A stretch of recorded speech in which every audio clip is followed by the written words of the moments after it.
Dragon Ball Z Budokai Tenkaichi 3 was one of the few Dragon Ball video games that really found the potential of this character right here, because a lot of people sleep on Babidi, but he is a powerful, crazy powerful character in his own right, and he's got such level of hacks that not only can he control a dude like Vegeta, in Dragon Ball Multiverse, he can control every bad dude in the Multiverse tournament. Coupled with the fact that he can teleport you wherever he wants, this is an extremely powerful character.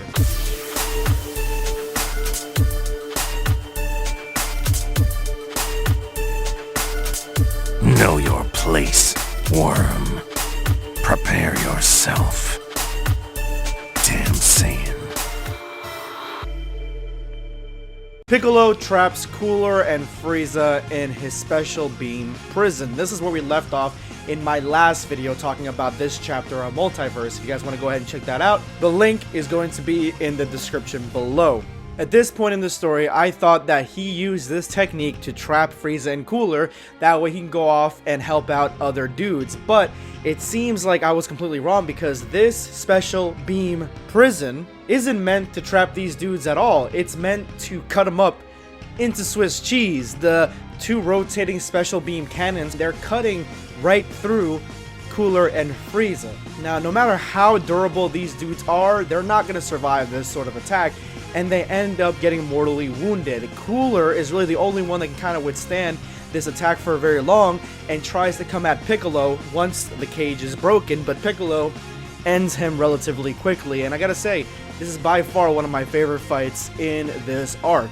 Now, back on the planet that Babidi sends are pure-hearted fighters, and with the inclusion of Buu and King Vegeta from a universe where Vegeta does not turn good, Gas, the Namekian that fuses with all Namekians in his universe to face off against Frieza, ends up putting a protective barrier around their immediate vicinity, and that barrier has air, so that's a pretty useful technique. So this is where we get one of the most interesting conversations of the chapter itself, because we get Vegeta, who seems to be from the Majin Buu arc, and then King Vegeta, a Vegeta that ends up being the king of all Saiyans, and they're having the discussion about being a follower, and King Vegeta looks down on this version of Vegeta, the Majin Buu arc version, because he is willing to follow, and then Vegeta's like, you know what, I've grown past this, I've grown past you, and I'm not going to be just going against good decisions because I want my voice heard. And I felt like interaction between these two characters really was very fluid and very believable. Like, that's exactly what happened between these two versions of Vegeta, one that is extremely arrogant, like he was in the Cell arc, and then the other one that has matured past the Majin Buu arc. So I definitely like this little bit right here. Now, the Multiverse arena is still a war zone, and we cut back to Gohan facing off against Cell, and Gohan's having a rough time facing off against Cell, but he is still holding his own. Now, even though Gohan's still banged up, he is able to still deliver an ass whooping to Cell up until he realizes, and he gets a feeling, that Videl is being attacked by Nappa, who also is under the Majin mark. And so at that point, he cuts the fight and he ends up leaving and abandoning Cell. Now, Cell obviously is not going to permit this, but he gets attacked by one of the tech warriors from the universe that I actually have an affinity to now from the last video. And for a dude that's nowhere near as powerful as Gohan, this guy, he holds his own against Cell's attacks, and is even able to dish out some really strong attacks of his own. Most notably, this laser cutting energy beam that he ends up slicing right through Cell. And again, the gore in Dragon Ball Multiverse is just something to behold. I mean, this level of gore we never even got in Dragon Ball Z. And it really is very rare to see it in many Dragon Ball properties. I mean, some of them do it, but not to this extent. And I definitely like the fact that they have this much gore, they have this much blood, and they actually have realistic battle damage to what could be planet-destroying, devastating attacks. This energy laser seems to encompass the field, and one of the Kais ends up dodging right out of the way because he does not want to get cut. And Demon King Piccolo attempts the same thing. Now, this is a little bit tricky. I don't really remember what the powers of these little birds guys were, but it seems like she just sang a tune, or this dude just sang a tune, and then Piccolo, he looks like he's frozen, and then he gets cut in half, so he's dead. But something like this that would easily kill Demon King Piccolo has really no effect on Cell, who can regenerate, and it seems like Cell has come back far stronger than when he died. So that's not good for these guys.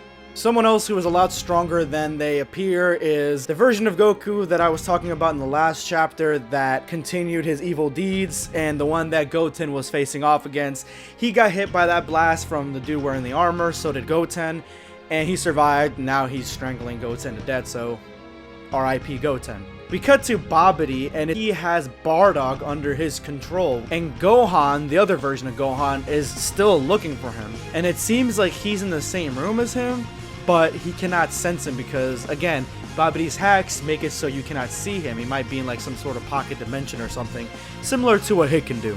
But Gohan, being a total bamf like he is, just uses energy to break right through that illusion and easily deflect an attack from Fat Boo. And before Bardock can do anything, he quickly disposes of Babidi, and I thought this is where Babidi's trap ends. But no, this was a pleasant surprise. This was actually something that Bardock saw in a vision. He saw that Gohan is looking for them and they cannot stop him. He's far too powerful to destroy. So this version of Bardock gets the visions like he did in the Dragon Ball special, and that's probably going to trigger a lot of people who are disappointed with Dragon Ball Minus being the new movie. Now, a lot of you guys have been asking me what my thoughts are on Dragon Ball Minus being in the new Dragon Ball Super movie because of the trailer yesterday. I made a video about that yesterday, so I'm going to leave a link in the description below so you guys can go ahead and check that video out, and I give my full thoughts on that subject there. Shameless plug, I know. So this being a vision, Bardock just ends up warning Babidi that we need to move.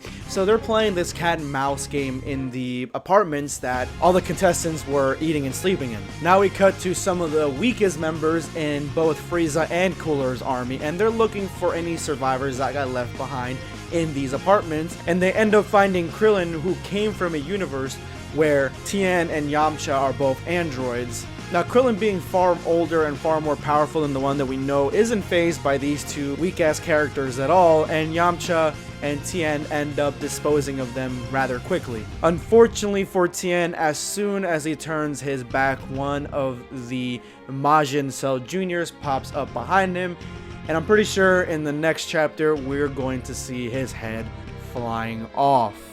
I do want to address a criticism of my last video. People were telling me that maybe I should have started at the very beginning of Dragon Ball Multiverse. Even though I gave a quick synopsis of what it was, I should have started in the very beginning of Dragon Ball Multiverse because there's so much to cover, and that's the problem. I personally started reading Dragon Ball Multiverse like years ago, and so I had to have to go back to the very beginning and reread it, and I really don't want to do that. If there's something extremely important in Dragon Ball Multiverse and something really entertaining in Dragon Ball Multiverse, then I'm going to make a video about it and let you guys know what's up. But as I said it in my last video, I probably won't review the entire series. I'll just pick little points that I think are extremely interesting and little stories that I think that are interesting, and these are the most current ones at this point. So there you go. Let me know in the comments section below what you guys thought of this chapter and any predictions you have going into the next one. This is going to be Blackscape signing off. Take care, guys.